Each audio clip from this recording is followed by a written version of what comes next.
Hello friends, स्वागत है आपका अपने यूट्यूब चैनल एजुश्री में। दोस्तों, यूपीपीसी प्रीलिम्स 2023 की जैसे कि आप जानते हैं कि केवल 2 ही महीने ही बचे हैं। तो अब लास्ट 2 महीने में किस तरह से तैयारी की जाए और किस तरह से कैसे पढ़ाई की जाए और ज़्यादा से ज़्यादा रिवीजन कैसे किया जाए, ठीक है। क्योंकि हमारा जो मेन फोकस होना चाहिए वो होना चाहिए अब रिवीजन पे, ठीक है। और दूसरा, उस रिवीजन के लिए ही मैं एक ऐसी बुक बताना चाहूँगा आपको कि जो एक रामबाण बुक है। और ये बुक अकेले ही आपका, मैं आपको गारंटी दे रहा हूँ कि 55 to 65% जो काम है आपका ये बुक कर देगी अकेले, अगर आपने इसको ढंग में पढ़ लिया। करंट अफेयर के साथ, किसके साथ? करंट अफेयर के साथ अगर आपने इस बुक को पढ़ लिया तो मैं आपको गारंटी दे रहा हूँ 55 से 65% काम ये अकेले ही बुक कर देगी। चलिए मैं आपको आगे इस बुक के बारे में बताता हूँ। सबसे पहले मैं जान लेता हूँ कि हमारे कौन कौन से सब्जेक्ट हैं और मैंने आपको किन किन बुक्स के बारे में अपनी जो मैंने स्ट्रेटेजी वाली वीडियो थी उसमें बताया था। एक बार वो देख लेते हैं, फिर मैं आपको लास्ट में इस बुक के बारे में बताता हूँ। चलिए जुड़े रहिए इस वीडियो में, बहुत ही शॉर्ट वीडियो है, ज़्यादा मैं आपको समय नहीं लूँगा क्योंकि मुझे पता है कि आप सब तैयारी में लगे हुए हैं। चलिए चलते हैं।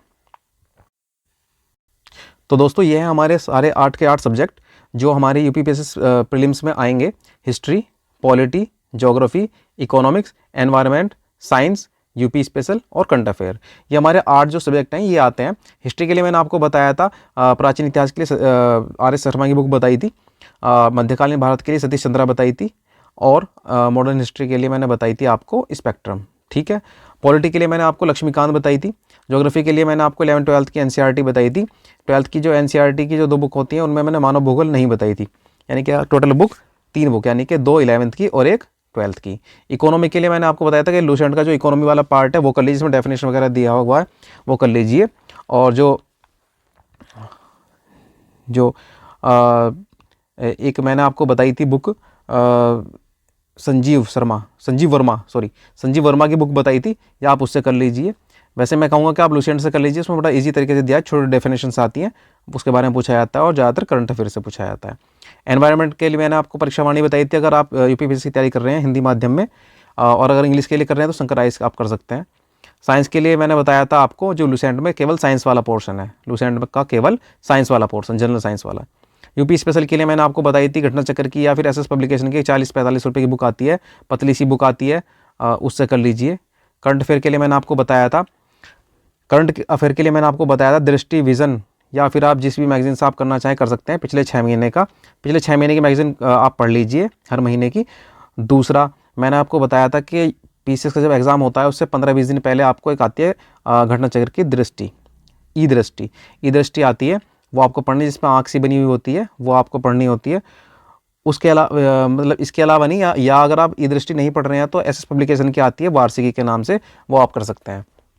वैसे ई दृष्टि ज़्यादा प्रेफर करते हैं लोग और वो अच्छी बुक भी है, उसको हम कर सकते हैं, ताकि जो हमारे कुछ पॉइंट छूट गए हैं पिछले, अगर हम 6 महीने में करते हैं, काफ़ी बढ़िया मैगजीन होती हैं दृष्टि और विज़न की, तो अगर उससे कुछ चीज़ छूट जाती है, वैसे तो उससे छूटती नहीं है, लेकिन अगर छूट जाती है कुछ ऐसे पॉइंट वाइज, कुछ एक 1 लाइनर में एक हमें बुक चाहिए होती है, ताकि हम लास्ट उसमें पिछले 1 साल का करंट अफेयर सारा रिवाइज कर लें, ठीक है। तो मैंने आपको टोटल मैंने आपको ये चीज़ बताई थी। अब इनके अलावा जब मुझे लगता है कि आपने इसमें जो कुछ कर लिया होगा, पढ़ लिया होगा, अगर कुछ छूट गया होगा, क्योंकि कुछ एस्पिरेंट्स जो है लेट तैयारी करते हैं, उनका कुछ चीज़ें छूट जाती हैं, तो उसी के सॉल्यूशन के लिए मैं आपको एक ऐसी बुक बताने जा रहा हूँ जो एक रामबाण बुक है। क्योंकि मुझे पता है जिन लोगों को छुटाया तो घटना चक्र तो सारी कवर कर ही नहीं सकते, क्योंकि जो घटना चक्र कर रहे हैं वो तो पिछले 1 साल से करते ही आ रहे होंगे साथ साथ। तो घटना चक्र अलग अलग सब्जेक्ट की अगर कवर नहीं कर रहे हैं तो क्या करना है मैं बताता हूँ। दोस्तों, ये वो बुक है जिसके बारे में बात कर रहा था, यूथ कंपटीशन टाइम्स की ये प्रीवियस ईयर सोल्ड पेपर की बुक आती है। तो इसमें क्या है, ये पिछले 24 साल का देते हैं, 24 साल का जो है ये इसमें सोल्ड पेपर देते हैं। और ये बुक इतनी इंपॉर्टेंट बुक है, मैं ये कह रहा हूँ अगर आप अलग अलग घटना चक्र नहीं कर रहे हैं, अलग सब्जेक्ट की घटना चक्र नहीं कर रहे हैं, देखिए घटना चक्र बहुत अच्छी बुक है, लेकिन बहुत से एस्पिरेंट्स को वो थोड़ी बल्कि लगती है, यानी कि बहुत टफ इन द सेंस जो है उसका जो बहुत मोटी बुक है अलग सब्जेक्ट की, तो वो करना कुछ एस्पिरेंट्स के लिए मुश्किल हो जाता है। तो उसी का सॉल्यूशन मैं लेके आया हूँ, यूथ कंपटीशन टाइम्स, ठीक है। मैं इस बुक का प्रचार नहीं कर रहा हूँ, मैं कोई प्रचार प्रसार नहीं कर रहा हूँ, मेरे पास भी ये बुक है और कई एस्पिरेंट हैं जिनका प्रीलिम्स एक एक दो दो बार तीन तीन बार क्लियर हुआ है, तो उन्होंने इसको पढ़ाया और ये रिकमेंड भी करते हैं। ठीक है, तो इसमें पिछले 24 साल का ये दिए होते हैं और विद सॉल्यूशन, तो सॉल्यूशंस के साथ देते हैं। तो इस बुक को मैं एक बार आपको दिखा देता हूँ कि इस बुक के जो फीचर्स हैं वो किस तरह से हैं और आपको इस बुक को कैसे पढ़ना है। चलिए मैं बताता हूँ आपको।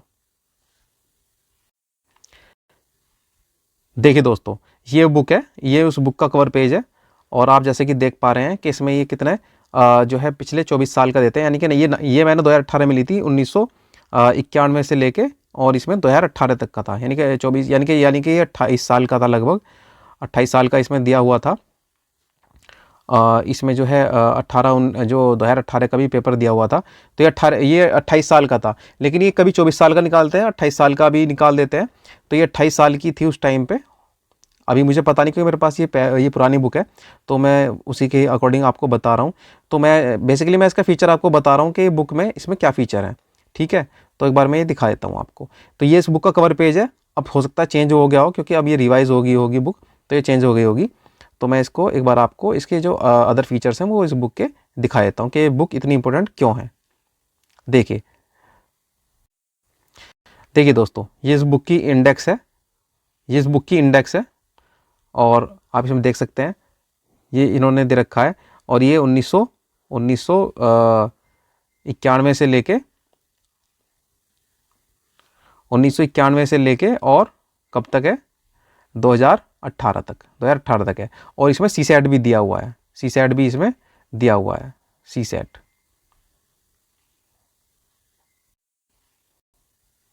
साथ ही साथ इस बुक की खासियत एक ये है कि इसमें इन्होंने जो पिछले जो कई सालों में, यानी कि जो पिछले जब से इस बुक में जो है ये प्रीवियस ईयर पेपर दिए हैं, किस किस टॉपिक से क्या क्या आया है वो भी इन्होंने दिखाया हुआ है। जैसे कि मैं आपको दिखाऊं, इसमें थोड़ा डल हो रहा है क्योंकि ये इमेज इस तरह की है कि जो इन्होंने, आप देख सकते हैं इसमें जो है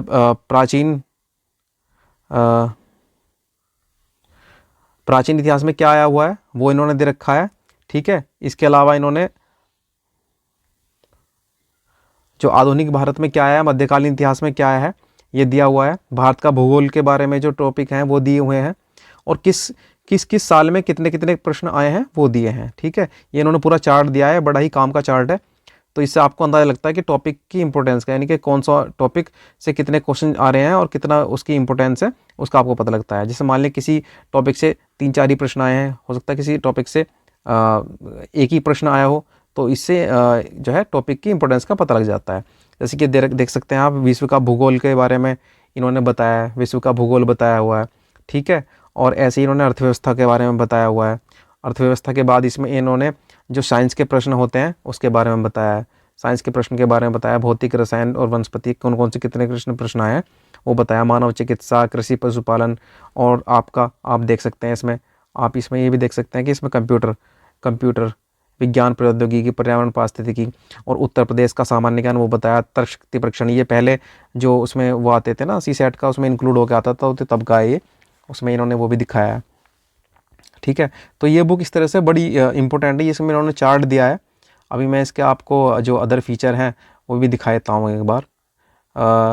एक बार ये देख लेते हैं। देखिए ये इन्होंने किस तरह से इसमें देते हैं, इसमें कितनी अच्छी व्याख्या दी गई है इसकी।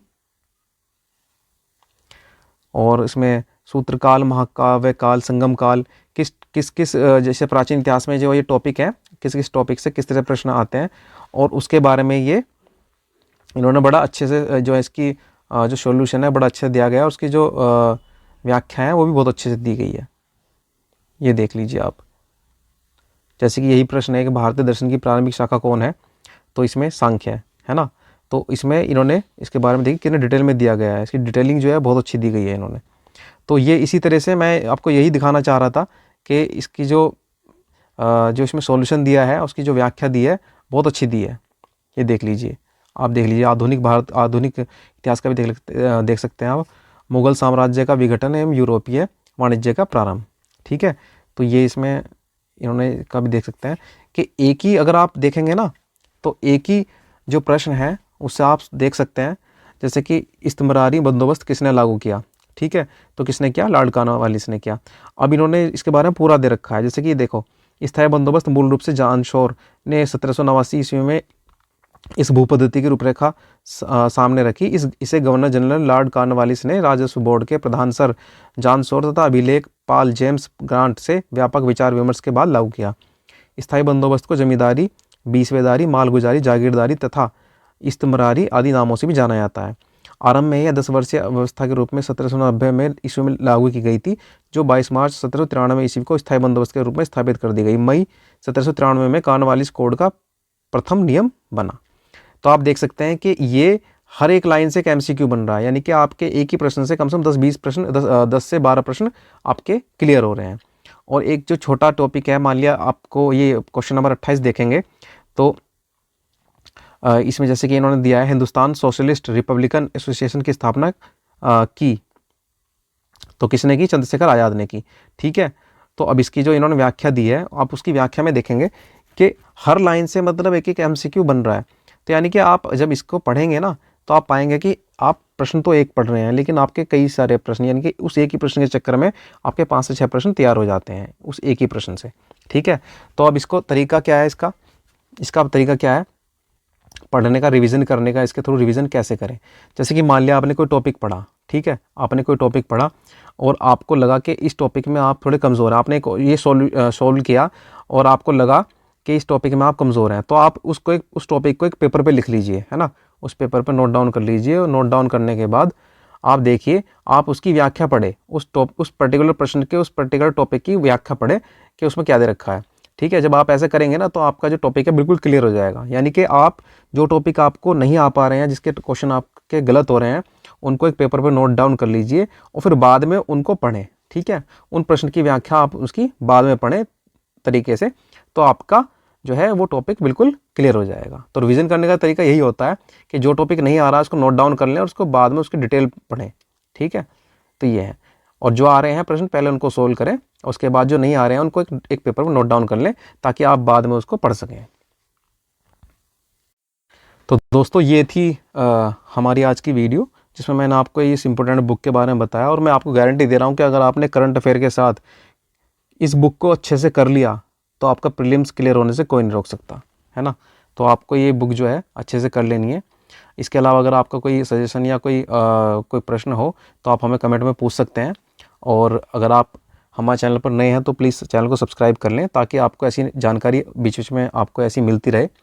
पॉलिटी के हमने कुछ क्लासेस करी थी, लेकिन अभी हम उसमें किसी वजह से काम नहीं कर पा रहे हैं, तो थोड़ा शेड्यूल इस तरह का है।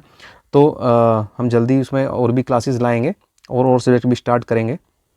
और हो सकता है हम नए सेशन से जो यूपीपीएससी 2024 का जो एग्ज़ाम आएगा, उसमें हो सकता है कि हम प्रॉपर क्लास चला दें। ठीक है, अभी हमारा चैनल नया शुरू हुआ था, तो हम इतना ही कर पा रहे थे।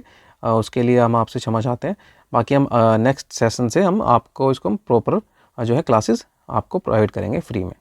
ठीक है, तो उम्मीद करता हूँ आपको ये वीडियो अच्छी लगी होगी, कुछ काम के लिए। अगर आपको थोड़ी भी हेल्पफुल लगी हो ये वीडियो, तो आप हमारे चैनल को जरूर सब्सक्राइब कर लें।